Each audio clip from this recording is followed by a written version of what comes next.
нас татарская национальная кухня, и на нашем столе сегодня будет замечательный вкусный курник.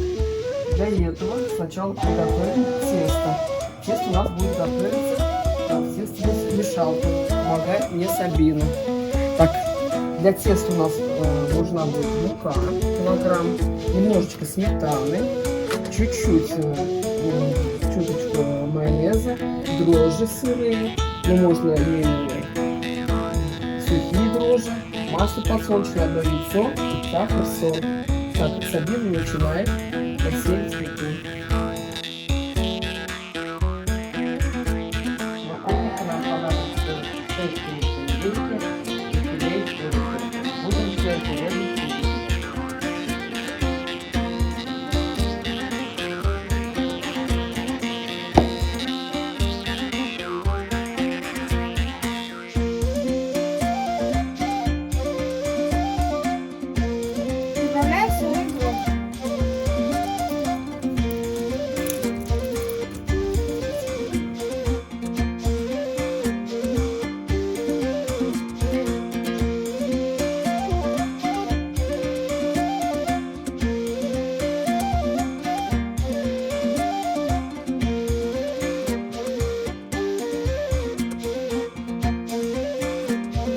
Теперь начинаем собирать начинку.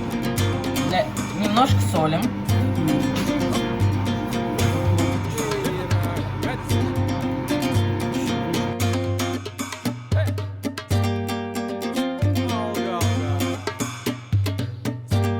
И весь этот процесс смешиваем.